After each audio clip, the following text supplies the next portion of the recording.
ಸಚಿವ ಯೋಗೇಶ್ವರ್ ಸಂಕಟ ಹೆಚ್ಚಾಗಿದೆ. ಮೆಗಾ ಸಿಟಿ ಹಗರಣ ಅವರನ್ನು ಸುತ್ತಿಕೊಂಡಿರೋ ಬೆನ್ನಲ್ಲೇ ಪ್ರಕರಣದ ತನಿಖೆ ನಡೆಸುವಂತೆ ಲೋಕಾಯುಕ್ತದಲ್ಲಿ ದೂರು ದಾಖಲಾಗಿದೆ. ಮೆಗಾ ಸಿಟಿ ನಿವೇಶನದಾರರ ಕಲ್ಯಾಣ ಸಂಘದ ಅಧ್ಯಕ್ಷ ರವೀಂದ್ರ ಬೆಳೆಯೂರು ದೂರು ದಾಖಲಿಸಿದ್ದು, ಯೋಗೇಶ್ವರ್ ಶಾಸಕರಾದ ಮೇಲೆ ಭಾರೀ ಪ್ರಮಾಣದಲ್ಲಿ ಆಸ್ತಿ ಗಳಿಸಿದ್ದಾರೆ ಅಂತ ಆರೋಪಿಸಿದ್ದಾರೆ. 2006ರಲ್ಲಿ ಲಕ್ಷಗಳ ಲೆಕ್ಕದಲ್ಲಿ ಆಸ್ತಿ ವಿವರ ಘೋಷಿಸಿಕೊಂಡಿದ್ದ ಯೋಗೇಶ್ವರ್ 2011ರ ಉಪಚುನಾವಣೆ ವೇಳೆ ತಮ್ಮ ಬಳಿ 10 ಕೋಟಿಗೂ ಅಧಿಕ ಆಸ್ತಿ ಇದೆ ಅಂತ ಘೋಷಿಸಿಕೊಂಡಿದ್ರು. ದೂರಿನಲ್ಲಿ ಇದನ್ನ ಹೈಲೈಟ್ ಮಾಡಿರೋ ರವೀಂದ್ರ ತನಿಖೆಗೆ ಮನವಿ ಮಾಡಿದ್ದಾರೆ. ಈಗಾಗಲೇ ಎಸ್ಎಫ್ಐಒ ಹಾಗೂ ಸಿಒಡಿ ಸಂಸ್ಥೆಗಳು ತನಿಖೆ ನಡೆಸಿ ವರದಿ ನೀಡಿವೆ. ಈಗ ಲೋಕಾಯುಕ್ತ ಸರದಿ. ಇಷ್ಟಲ್ಲದೆ ನಿವೇಶನದಾರರ ಕಲ್ಯಾಣ ಸಂಘ ಪ್ರಕರಣವನ್ನ ಸಿಬಿಐ ತನಿಖೆಗೆ ಒಪ್ಪಿಸಬೇಕು ಅಂತ ಒತ್ತಾಯಿಸಿದೆ.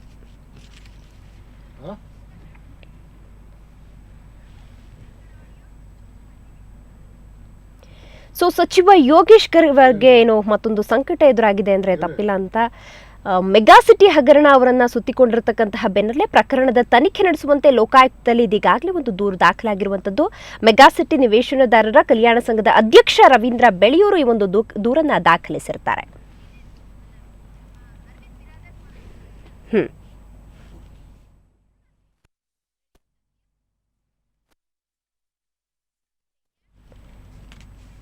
ಬನ್ನಿ ಬಗ್ಗೆ ಹೆಚ್ಚಿನ ಮಾಹಿತಿಯನ್ನು ಪಡೆಯೋಣ. ನಮ್ಮ ಪ್ರತಿನಿಧಿ ಅರವಿಂದ್ ಬ್ರಾದರ್ ಈಗ ದೂರವಾಣಿ ಸಂಪರ್ಕದಲ್ಲಿದ್ದಾರೆ. ಅರವಿಂದ್, ಒಟ್ಟಾರೆ ಸಿಪಿ ಯೋಗೇಶ್ವರ್ ದಿನಕ್ಕೊಂದು ವಿಚಾರದಲ್ಲಿ ಸುದ್ದಿಯಲ್ಲಿದ್ದಾರೆ. ಸೊ ಇದೀಗಾಗಲೇ ನಮ್ಮ ಬಳಿ ಇರ್ತಕ್ಕಂತಹ ದಾಖಲೆಗಳು, ಅದರ ಜೊತೆಗೆ ಸಿಒಡಿ ಮತ್ತೆ ಸಿಎಫ್ಇಒ ಏನು ದಾಖಲೆ ಏನು ವರದಿಯನ್ನು ಸಲ್ಲಿಸಿರುತ್ತೆ, ಆ ವರದಿಯಲ್ಲಿ ಏನಿದೆ ಅಂತ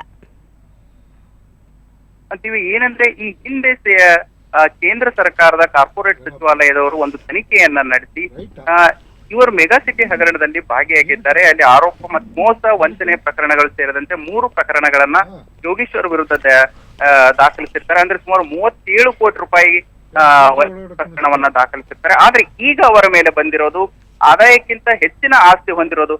ಅಂದ್ರೆ 2006 ಮತ್ತು 2007 1 ವರ್ಷದ ಅವಧಿಯಲ್ಲಿ ಸುಮಾರು 35 ಲಕ್ಷ ರೂಪಾಯಿ ಇದ್ದ ಅವರ ಆದಾಯ ಈಗ 2011ರ ವೇಳೆಗೆ ಸುಮಾರು 3 ಕೋಟಿ ರೂಪಾಯಿ ಆಗಿದೆ.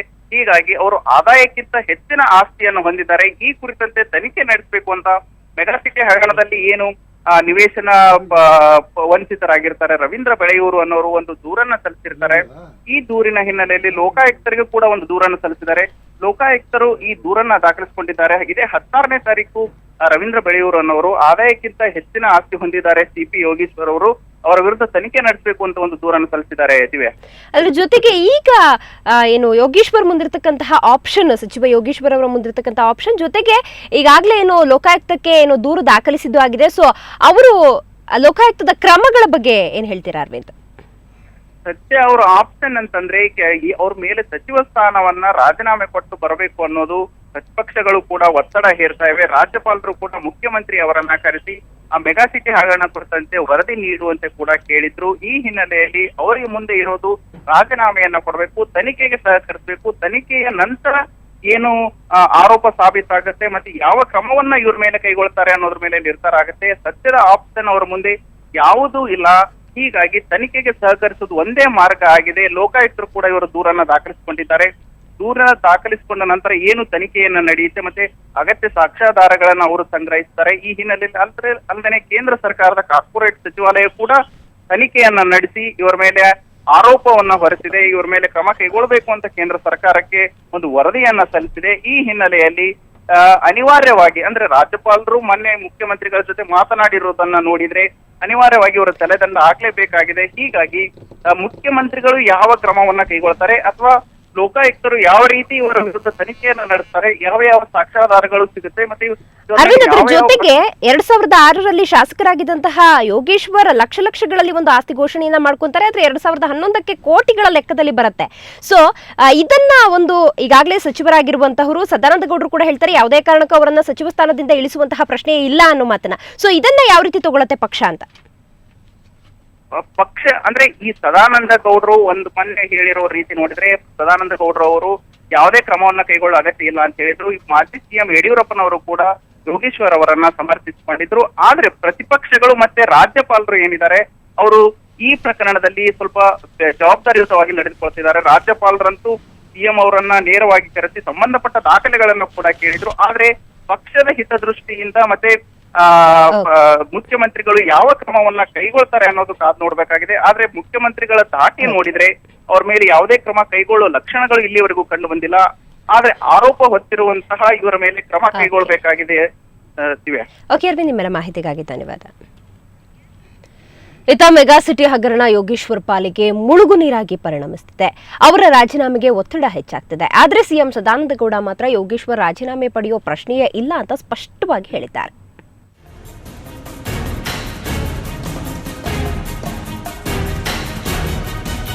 ಮೆಗಾ ಸಿಟಿ ಹಗರಣ ಸಚಿವ ಸಿಪಿ ಯೋಗೇಶ್ವರ್ ಪಾಲಿಗೆ ಶನಿಯಾಗಿ ಕಾಡ್ತಿದೆ. ಅವರು ತಮ್ಮ ಸಚಿವ ಸ್ಥಾನಕ್ಕೆ ರಾಜೀನಾಮೆ ಕೊಡಬೇಕು ಅನ್ನೋ ಕೂಗು ಹೆಚ್ಚಾಗ್ತಿದೆ. ಆದರೆ ಸಿಎಂ ಸದಾನಂದ ಗೌಡ ಮಾತ್ರ ಯೋಗೇಶ್ವರ್ ರಾಜೀನಾಮೆ ಪಡೆಯೋ ಪ್ರಶ್ನೆಯೇ ಇಲ್ಲ ಅಂತ ಸ್ಪಷ್ಟಪಡಿಸಿದ್ದಾರೆ. ಚುನಾವಣೆಗೆ ನಾಮಪತ್ರ ಸಲ್ಲಿಸುವಾಗಲೇ ಅವರು ಮೆಗಾಸಿಟಿ ಪ್ರಕರಣವನ್ನ ವರಿಷ್ಠರ ಗಮನಕ್ಕೆ ತಂದಿದ್ರು. ವಿಷಯ ಕೋರ್ಟಲ್ಲಿದೆ, ಹಾಗಾಗಿ ಕೈಬಿಡೋ ಪ್ರಶ್ನೆಯೇ ಇಲ್ಲ ಅಂತ ಸಿಎಂ ಹೇಳಿದ್ದಾರೆ. ಈ ಸಂಗತಿಗಳ ಬಗ್ಗೆ ಯಾವುದೇ ಚರ್ಚೆಗಳು ಪಕ್ಷದಲ್ಲಾಗಲಿ ನಮ್ಮ ಸರ್ಕಾರದ ಮಟ್ಟದಲ್ಲಿ ಆಗಲಿ ನಡೆದಿಲ್ಲ. ಎರಡನೇದಾಗಿ ಈಗಾಗಲೇ ಅದು ಕೋರ್ಟ್ನಲ್ಲಿರುವ ಕಾರಣ ಮತ್ತು ಅವರು ಚುನಾವಣೆಗೆ ಮುಂಚಿತವಾಗಿಯೇ ಎಲ್ಲವನ್ನು ಕೂಡ ಅಫಿಡವಿಟ್ನಲ್ಲಿ ಕೊಟ್ಟಿರುವಂಥ ಹಿನ್ನೆಲೆಯಲ್ಲಿ ಈಗ ಯಾವುದೇ ಅದು ದೊಡ್ಡ ಇಶ್ಯೂ ಆಗಿ ಉಳಿದಿಲ್ಲ. ಕೋರ್ಟಿನ ತೀರ್ಮಾನದ ಹಿನ್ನೆಲೆಯಲ್ಲಿ ಮುಂದಿನ ದಿನಗಳಲ್ಲಿ ನಾವೇನಾದ್ರು ತಗೋಬೇಕು. ಈಗ ಯಾವುದೇ ಅವರನ್ನು ಕೈ ಬಿಡುವಂಥ ಪ್ರಶ್ನೆ ಉದ್ಭವ ಆಗುವುದಿಲ್ಲ. ಅಷ್ಟಕ್ಕೂ ಈ ಮೆಗಾ ಸಿಟಿ ಹಗರಣ ಏನು ಅಂತ ನೋಡ್ತಾ ಹೋದ್ರೆ ಅದೇ ದೊಡ್ಡ ಕಥೆ ಆಗ್ಬಿಡುತ್ತೆ. 1994ರಲ್ಲಿ Megacity Developers and Builders Limited ಎಂಬ ರಿಯಲ್ ಎಸ್ಟೇಟ್ ಸಂಸ್ಥೆ ಪ್ರಾರಂಭಿಸಿದ್ದ ಯೋಗೇಶ್ವರ್ 10,000 ಮನೆ ನಿರ್ಮಾಣಕ್ಕೆ ಲೇಔಟ್ ನಿರ್ಮಿಸಿದ್ರು. ನಿವೇಶನಕ್ಕಾಗಿ ಸುಮಾರು 9,000ಕ್ಕೂ ಹೆಚ್ಚಿನ ಅರ್ಜಿಗಳು ಬಂದಿದ್ವು. ಆದರೆ ಯೋಗೇಶ್ವರ್ 800 ಮಂದಿಗೆ ಮಾತ್ರ ಸೈಟ್ ಹಂಚಿ ಉಳಿದವರಿಗೆ ನಕ್ಷತ್ರ ತೋರಿಸಿದ್ದಾರೆ. ಅನೇಕ ಸೈಟ್ಗಳನ್ನ ತಮ್ಮ ಹಾಗೂ ಕುಟುಂಬದವರ ಹೆಸರಿಗೆ ನೋಂದಾಯಿಸಿಕೊಂಡಿದ್ದಾರೆ. ಸಂಗ್ರಹವಾದ 37 ಕೋಟಿಗೂ ಅಧಿಕ ಹಣವನ್ನ ಗುಳುಂ ಮಾಡಿದ್ದಾರೆ. ಗಂಭೀರ ವಂಚನೆಗಳ ತನಿಖಾ ಸಂಸ್ಥೆ ಈ ಬಗ್ಗೆ ಸುಮಾರು 3 ವರ್ಷಗಳ ಕಾಲ ತನಿಖೆ ನಡೆಸಿ ಸಚಿವರ ವಿರುದ್ಧ ವಂಚನೆ, ನಕಲು, ಅಸಹಕಾರ ಸೇರಿದಂತೆ ಹಲವು ಪ್ರಕರಣವನ್ನ ದಾಖಲಿಸಿ ಕ್ರಮ ಜರುಗಿಸಬೇಕು ಅಂತ ಕೇಂದ್ರ ಸರ್ಕಾರಕ್ಕೆ ಶಿಫಾರಸು ಮಾಡಿದೆ. ಆದರೆ ಕಾರ್ಪೊರೇಟ್ ವ್ಯವಹಾರಗಳ ಸಚಿವರಾದ ವೀರಪ್ಪ ಮೊಯ್ಲಿ ಈ ಬಗ್ಗೆ ಕ್ರಮ ಕೈಗೊಳ್ಳೋ ಮನಸ್ಸು ಮಾಡಿಲ್ಲ. ಸಹಜವಾಗಿ ಇದು ಹಲವು ಅನುಮಾನಗಳಿಗೆ ಕಾರಣವಾಗಿದೆ. ಅದೇನೇ ಇರಲಿ, ಹಗರಣಗಳಿಂದಾಗಿಯೇ ಈವರೆಗೆ ಬಿಜೆಪಿ ಸರ್ಕಾರದ 7 ಮಂತ್ರಿಗಳು ಮಾಜಿಗಳಾಗಿದ್ದಾರೆ. ಆ ಲಿಸ್ಟ್ಗೆ ಯೋಗೇಶ್ವರ್ ಕೂಡ ಸೇರೋ ಎಲ್ಲಾ ಲಕ್ಷಣಗಳು ಕಾಣ್ತಿವೆ. ಬ್ಯೂರೋ ರಿಪೋರ್ಟ್, ಸುವರ್ಣ ನ್ಯೂಸ್ 24/7.